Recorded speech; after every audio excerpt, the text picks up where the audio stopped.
દર્શક મિત્રો, આ દાદાને કેરીનો સ્વાદ પણ ભારે પડ્યો છે. ખાતા ખાતા કેરીનો ગોટલો ગળી ગયા અને પછી થઈ જવા જેવી થઈ. વડોદરા શહેરના ગોત્રી હોસ્પિટલમાં 65 વર્ષીય વૃદ્ધના અન્નનળીમાંથી સફળતાપૂર્વક કેરીનો ગોટલો દૂર કરવામાં આવ્યો હતો. વડોદરા શહેરના પશ્ચિમ વિસ્તારમાં સૌથી મોટી ગોત્રી હોસ્પિટલ સારવાર માટે આવેલ દર્દી છોટાઉદેપુરના 65 વર્ષીય વૃદ્ધ માટે કેરીનો સ્વાદ ભારે પડ્યો, જ્યારે અજાણતા ગળી ગયેલી કેરીનો ગોટલો તેમની અન્નનળીમાં ફસાઈ ગયો હતો. આ ઘટના બાદ દર્દી કાંઈ પણ ગળી શકવામાં અસમર્થ બન્યા હતા, જેના કારણે તાત્કાલિક તબીબી સારવાર જરૂરી પડી દર્દીને વડોદરાની ગોત્રી હોસ્પિટલમાં લાવવામાં આવ્યા હતા, જ્યાં ફરજ બજાવતા ડૉક્ટર હિરેન સોનીએ આ પડકારજનક કેસ હાથ ધર્યો.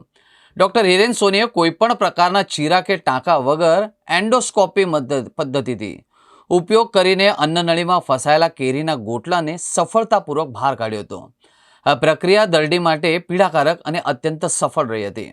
એન્ડોસ્કોપી આધુનિક સાધનોનો ઉપયોગ કરીને શરીરના આંતરિક અવયવોની તપાસ કરવામાં આવે છે.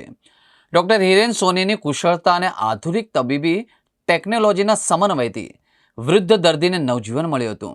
આ સફળ ઓપરેશન ગોત્રી હોસ્પિટલની તબીબી ક્ષમતા અને ડૉક્ટર હિરેન સોનીની નિપુણતાનું એક उत्तम उदाहरण પૂરું પાડ્યું છે. पिछले शनिवार को रात को छोटा उदेपुर से एक पेशेंट आया, जो कि आने पे हमने देखा कि वो पानी पीने के लिए या कुछ भी खाने के लिए पिछले 4-5 घंटों से असमर्थ था. देखने पे हमें लगा कि कुछ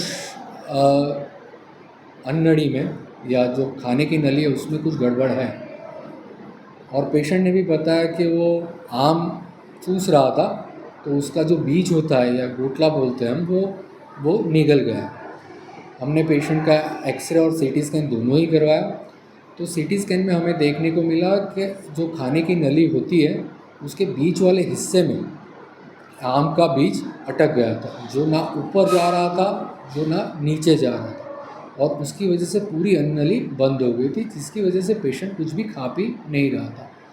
इस दर्दी को हमने दूसरे दिन सुबह इमरजेंसी में रविवार को दूरबीन से जांच की, और दूरबीन से जांच करने के बाद हमने पाया कि कैरी का या आम का जो गोटला होता है वो उसकी अन्ननली के बीच वाले हिस्से में फंसा हुआ था, और हम अपनी खुशकिस्मती मानते हैं कि हम उसको अच्छे से निकाल पाए बिना कोई कट किए या बिना कोई स्टिच लिए.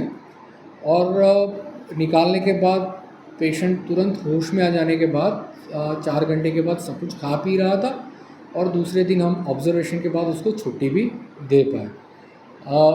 ये बहुत ही आश्चर्यजनक घटना इसलिए है कि नॉर्मली हम छोटी मोटी चीज़ें तो ऐसे फॉरेन बॉडी की तरह देखते हैं, लेकिन इतना बड़ा आम का टुकड़ा या आम का जो बीज होता है वो हमने भी पहली बार देखने में आया.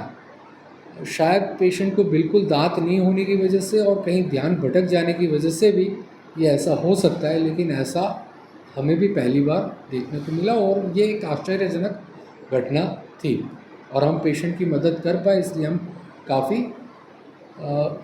खुश हैं.